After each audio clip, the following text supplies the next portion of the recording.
Hello எல்லோரும் எப்படி இருக்கீங்க? Welcome back to my channel. So இன்றைக்கி என்னென்னா நான் கொஞ்சம் சோகமாக இருக்கேன். என்னன்னு பார்த்தீங்கன்னா ரொம்ப நேரமாக ஒரு விஷயத்தை நான் ட்ரை பண்ணிருக்கேன். கொஞ்ச நேரத்துக்கு முன்னாடி இப்படி தான் அழுதுட்டு இருந்தேன். ஏன்னா நம்ம பல காலத்துக்கு முன்னாடி வாங்கின ரிங் லைட் வந்து இன்றைக்கி வீடு ஆல்ட்ரேஷன்லாம் முடித்து தூசி தட்டலான்னு எடுத்து வச்சேன். சரி செட் பண்ணலான்னு பார்க்கும்போது ஏதோ ஒன்று இடிச்சுது. என்னடான்னு எல்லா யூடியூப் சேனலும் புரட்டி போட்டுட்டேன்.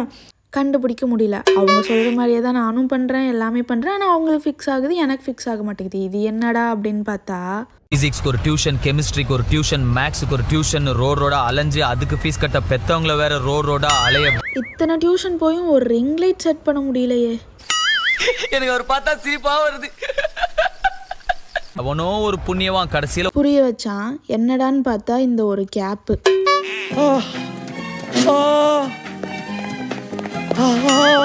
தம்மா துண்டு இருந்துகிட்டே நீ எவ்வளோ நேரமா போராட விட்டுருச்சு தெரியுமா? இது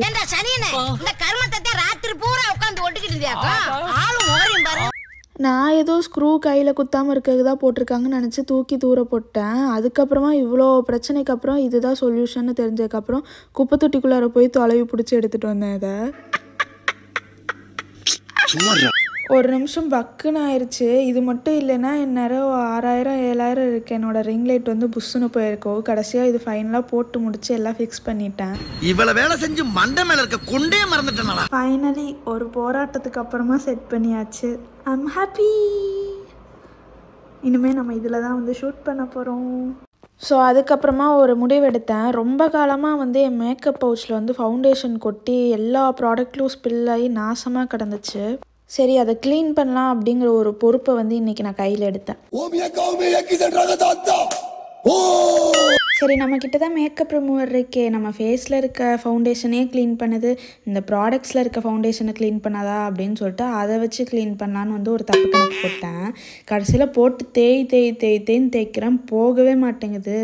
ஒரு விஷயத்தையும் பிளான் பண்ணாமல் பண்ணால் இப்படித்தான் பிளான் பண்ணி பண்ணணும்.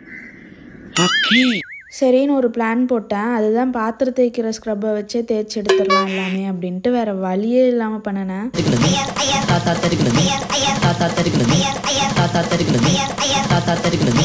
யாராவது இந்த கொடுமையை பார்ப்பீங்களா அப்படின்னு சொல்லுங்கள்.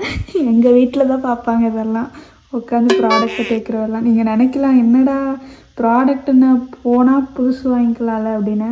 அது வந்து ஒரு skin care makeup products use பண்ணுறவங்களுக்குலாம் தான் தெரியும் அதோட வழி. ஒவ்வொன்றும் காஸ்ட்லியாக வாங்கிட்டு என்கிட்ட இப்போதைக்கு காஸ்ட்லியாக இருக்கிறது எல்லாமே நான் கபோர்டில் தான் வச்சுருக்கேன். இதுக்குள்ளே டெய்லி யூஸ் பண்ணுறது. இருந்தாலுமே இதெல்லாம் வந்து என்னோடய சொத்து மாதிரி. ஒரு 200 ரூபாயாக இருக்கட்டும் சரி, 50 ரூபாயாக இருக்கட்டும் சரி, 2000 ரூபாயாக இருக்கட்டும் சரி, என்னோடய உசுறு அப்படிங்கிற மாதிரி தான் இருக்கும். இதெல்லாமே ஒன்று காணோன்னா கூட எங்கள் வீட்டில் இருக்கவங்களுக்கு தான் தெரியும். சண்டை போடுற போடு.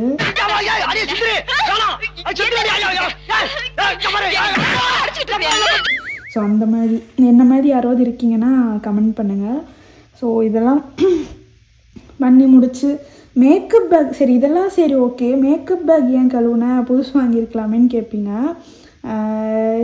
நிறைய பார்த்துட்டேங்க, நிறைய மாற்றிக்கிட்டே இருக்கேன் இந்த மாதிரி அழுக்காகுதுன்ட்டு. எனக்கு பேசிக்காக வந்து எனக்கு என்ன தோணுது அப்படின்னா, ஒரு மேக்கப் பேக் வாங்குகிற காசுக்கு இன்னொரு ப்ராடக்ட் வாங்கலான்னு தான் என் மூளை ஆட்டோமேட்டிக்காக யோசிக்கும். என்ன ஒரு புத்திசாலித்தனம். ஸோ இந்த மாதிரி விஷயத்துலலாம் நான் கன்ஜூஸ் தான், ஒத்துக்கிறேன். அது வந்து ஒரு ப்ராடக்ட் லவ்வருக்கு வந்து அது புரியும். ஸோ இதுதான் தற்போதைய நிலைமை. பார்ப்போம். இன்னும் பாதி ப்ராடக்ட்ஸ்லாம் வந்து வீடு ஆல்ட்ரேஷனில் வந்து தெரியும் உங்களுக்கு எவ்வளோ வச்சுருந்தேன்னு. பாதி எங்கேயோ போச்சுன்னே தெரில. பாதி ஹாஸ்டல் விட்டு வரும்போதே காணோம். இப்படியே எங்கெங்கேயோ கிடக்கு, எங்கள் அம்மாச்சி வீட்டில் எங்கள் வீட்டிலன்னு பாதி. ஸோ அதெல்லாம் இருக்கிறது இப்போதைக்கு கேதர் பண்ணணும். இனிமேல் தான் இப்போதைக்கு நான் டெய்லி யூஸ் பண்ணுறது இதுதான். இனிமேல் தான் கொஞ்சம் கொஞ்சமாக வீடு ஃபுல்லாக தொலைவி எல்லாம் எடுத்து வைக்கணும். ஸோ இனிமேல் தான் வந்து நிறையா வந்து புதுசு வாங்கி ட்ரை பண்ணணுன்ட்ருக்கேன். ஏன்னா ரொம்ப காலமாக வந்து வீடு ஆல்ட்ரேஷன் ஒர்க்கில் வந்துட்டு ரொம்ப பிஸி. ஸோ எல்லாம் காணாமல் போயிட்டு இருந்தது. ஸோ இனிமேல் வந்து பார்க்கலாம். சரி எனக்கு வந்து இதெல்லாம் க்ளீன் பண்ணி வச்சதுலேயே வந்து டயர்ட் ஆயிடுச்சு. நான் தூங்க போகிறேன். பாய். பல நாள் கழித்து கொஞ்சம் வேலை செஞ்சனால டயர்ட் ஆகிட்டேன், வேறு ஒன்றும் இல்லை. தூங்க போகிறதுக்கு முன்னாடி இப்போலாம் வந்து சாங்ஸ் கேட்டுட்டு தூங்கிட்டு இருக்கேன். ஸோ லேப்பில் அப்படியே ஒரு பக்கமாக வந்து சாங்ஸ் வச்சுன்னா கொஞ்சம் அப்படியே சீக்கிரமாக தூங்குற மாதிரி ஒரு எனக்குள்ளாரே ஒரு இது சரின்னு சொல்லிட்டு சைடில் வந்து நம்ம தலையோட சாங் ஓடிட்டு இருந்துச்சு. ஸோ அதை பார்த்துட்டு தூங்கி எழுந்தாச்சு. இது நெக்ஸ்ட் டே வந்து மார்னிங். ஸோ வந்து ஒரு நைட் ட்ரெஸ் கம்ஃபர்டபுளாக போட்டு நான் வந்து கிளம்பிட்டேன். ஸோ நானும் என் தங்கச்சி வந்து சரி கொஞ்சம் எங்கேயாவது வெளில சுற்றிக்கிட்டு எங்கேயாவது அவுட்டிங் போகலாம் அப்படின்னு சொல்லிட்டு இருக்கும்போது இந்த ஒரு படம் அவள் பார்த்துட்டு இருந்தா. நான் கிளைமேக்ஸில் தான் போய் ஜாயின் பண்ணேன். எனக்கு ரொம்ப பிடிச்சிச்சு. ஆக்சுவலாக நான் பார்க்கவே இல்லை இந்த படம், ஏன் மிஸ் பண்ணேன்னு தெரில. பட் ரொம்ப பிடிச்சிருந்தது, ரொம்ப எமோஷ்னலாக இப்படி ஆகிட்டேன். அதுக்கப்புறம் எங்கள் 2 பேருக்கும் பொங்கலுக்கு வந்து ஹாஃப் சாரி வாங்கியிருந்தோம் ஒரு இன்ஸ்டாகிராம் பேஜில்.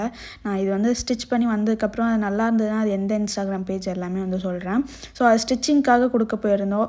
கொஞ்சம் நேரம் வெயிட் பண்ணி எப்படியோ ஸ்டிச்சிங் முடிச்சாச்சு. சரி சாப்பிட்டு வந்துடலாம் அப்படின்னு சொல்லிட்டு நான் ஒரு கீ ரோஸ்ட் வாங்கியிருந்தேன். அவள் வந்து ஒரு ரவா ரோஸ்ட் வாங்கியிருந்தா. அவளுக்கு ரவா ரோஸ்ட் ரொம்ப பிடிக்கும். சரின்னு 2 பேருமே சாப்பிட்டு வீட்டுக்கு நடைய கட்டிட்டோம். அவ்வளோதான், இன்னைக்கு டே எனக்கு இப்படி தான் போச்சு. பாய்.